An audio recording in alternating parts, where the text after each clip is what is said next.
예, 여러분 안녕하세요. 강도사 제이입니다. 여러분 지금 우리 쉐마 처치가 같이 창세기를 보고 있는데 어떻게 말씀을 보고 계세요?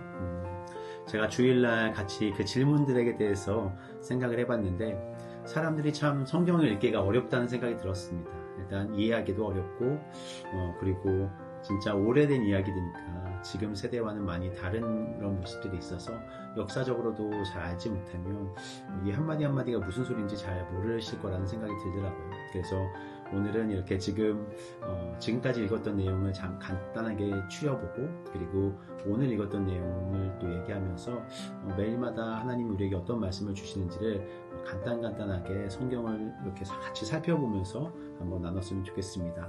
하나님이 세상을 창조하시고 창세기 1장부터 11장까지는 죄에 관한 하나님의 그 포커스가 들어있습니다. 창세기는 죄에 가면서 말하면서 죄가 어떻게 시작되었고 어떻게 퍼져나갔으며 온 세상이 죄악으로 물들기까지 사람들이 타락했다고 말합니다.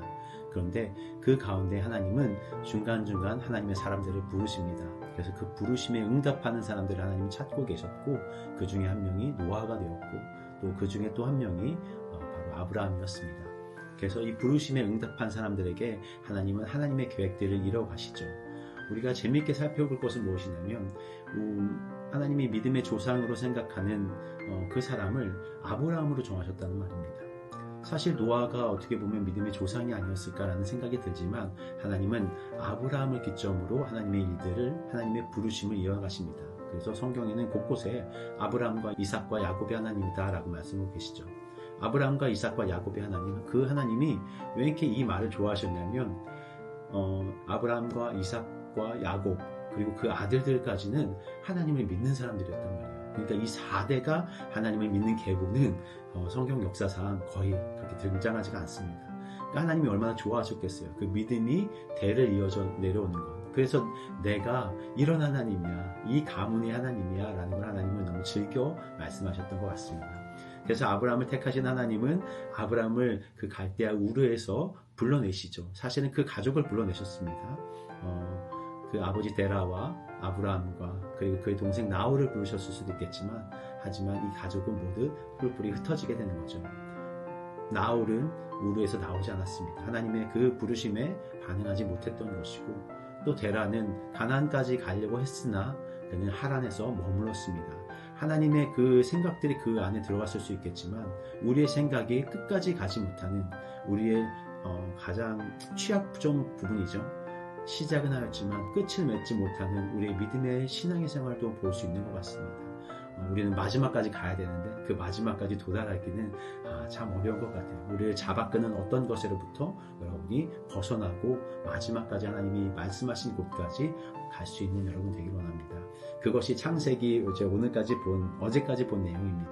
그래서 아브라함이 결국 가나안까지 가서 그곳에서 살고 그곳에서 터를 잡고 그 다음에 하나님의 약속을 따라 살아가지만 그 가운데 여러 가지 고난들, 어려움들, 그런 흉년으로 인해서 애굽에 내려갔다 오는 일, 그리고 100세에 낳은 그 아들을 하나님께 바쳐야 됐던 여러 가지 시험들, 고난들, 어려움들을 겪어내면서 하나님 앞에 아브라함이 어떻게 인정을 받는지를 우리가 지금 22장까지 살펴봤습니다.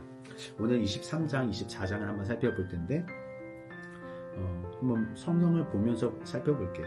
23장의 내용은 사실 왜 여기에 들어갔는지 잘 모르는 내용입니다. 왜냐하면 아브라함이 사라가 죽었으니까 슬픈 마음에 이제 사라를 장사하는데 그 장사될 땅을 사는 이야기입니다. 그것이 헤브론에 있는 막벨라 굴이었는데요.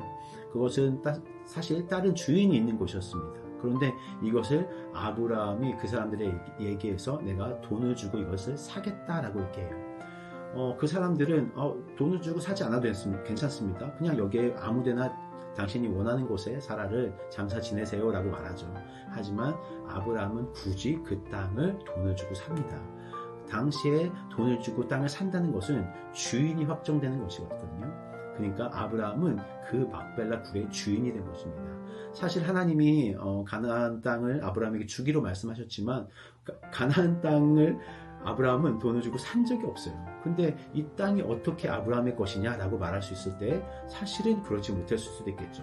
하지만 사라가 죽고 나서 아브라함은 처음으로 이 가나안 땅의 소유권을 갖게 되는 겁니다.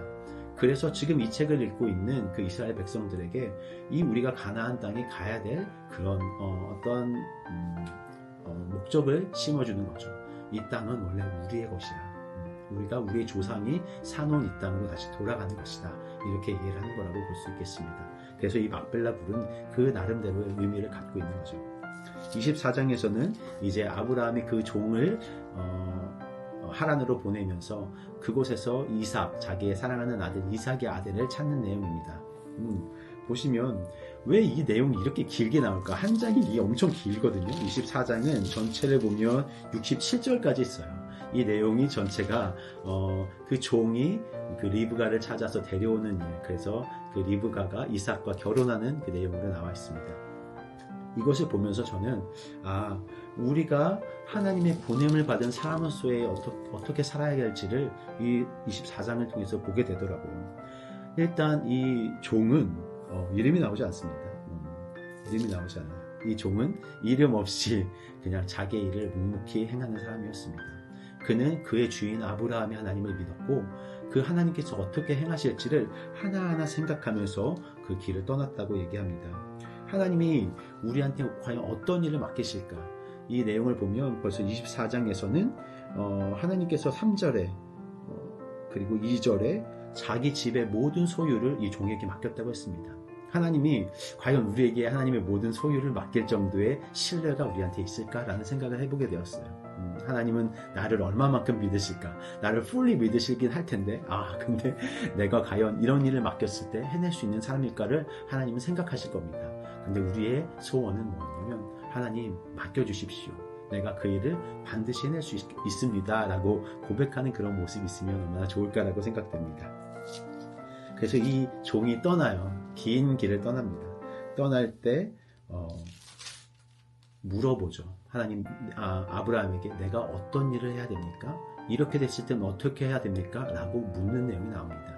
주인과 종의 이 대화의 내용들을 보면 필요한 질문들을 하고 그것에 대한 대답을 얻고 그 명령에 따라 행하는 그런 종의 모습을 볼 수 있죠. 우리의 모습이 참 이렇으면 좋겠지 않겠습니까?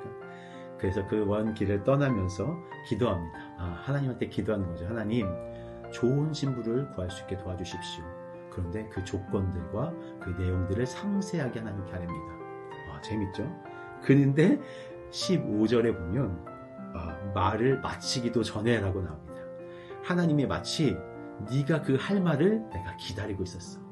너의 말이 그 끝날 때를 나는 기다리고 있었어 라는 그런 말처럼 말이 생각이 끝나기도 전에 하나님이 바로 앞에 리브가가 오는 걸 보여주시죠. 너무 하나님의 그 타이밍과 하나님의 준비하신 여호와 이레가 우리에게 얼마나 삶에 큰 것으로 다가오는지 모릅니다. 이 종은 그걸 보고 너무 놀랐을 거예요. 하나님은 응답하시는 하나님인 거라고 생각했겠죠. 자, 그러면서 그 조건들대로 이루어지는 것을 하나하나 보게 됩니다. 하나님은 이런 분이세요. 우리가 말하는 대로, 우리가 생각하는 대로 하나님은 이루어 가시는 분이십니다. 하나님은 내가 네 기도를 기다리고 있었다. 내가 그 말을 기다리고 있었다라는 듯이 하나님 우리에게 응답하고 계시고 응답하시려고 모든 준비를 끝내놓고 계셨던 거죠. 그래서 리브가를 만나고 그 가족을 만나게 됩니다. 하나님이 내가 기도했던 모든 것이 하나하나 이루어지는 걸 보여주셨어요. 재미있는 것은 이 종이 지체하지 않습니다. 열을 더 묵으면 안 되겠습니까? 좀 더 천천히 가십시오 라는 그 오빠 라반의 말에 아닙니다. 나는 그렇게 하지 않을 거예요. 바로 가길 원합니다. 이게 종된 사람의 모습 아니겠습니까? 하나님 좀만요. 저도 그렇게 많이 하는데 하나님 좀 내일 할게요. 피곤한데 그래 천천히 하죠. 우리의 이런 미루는 모습들이 사실은 종으로서의 모습은 아닌 것 같아요. 우리의 인생을 살다 보면 우리의 라이프가 꼭 우리 건 것처럼 그 삶을 살게 되는데 저도 이런 실수를 많이 범하고 이런 어려움이 있죠. 내 삶이 나의 것이 아닌가? 그러니까 내 하루 정도는 내가 내 마음대로 쓸 수 있는 건 아닐까? 근데 사실 종된 사람의 입장으로서는 주인의 그 뜻을 빨리 실행하고 생활하고 하나님의 그 일들을 해나감에 있어서 지체하지 않는 모습은 우리가 참 배울 만한 것 같습니다. 결국 리브가가 이삭 앞으로 오게 되죠. 그때 이삭의 모습이 참 인상적입니다. 63절을 보면 이삭이 저물대에 들에 나가 묵상하다가 눈을 들어보면 이삭은 묵상하는 자였죠. 기도하고 있었을 겁니다. 하나님, 어떤 신부가 올까요? 나는 지금 엄마를 보내고 마음이 외로운데 하나님, 이 사람으로 인해서 내 마음이 채워질 수 있었으면 좋겠습니다 라고 기도했을까요? 저는 잘 모르지만 마지막 절에 이삭이 그의 어머니를 장례한 후에 이 리브가로 인해서 위로를 얻었다고 합니다. 우리가 또 이렇게 위로를 주는 사람이면 어떨까요? 어떤 사람에게 하나님의 위로를 전할 수 있는 그런 사람, 그렇기 위해서 우리가 한번 생각해 봐야 될 것 같습니다. 우리 종으로서의 역할, 그리고 우리는 다른 사람에게 어떤 역할을 해주고 있는가, 그렇게 생각하면서 오늘 묵상을 마치도록 하겠습니다.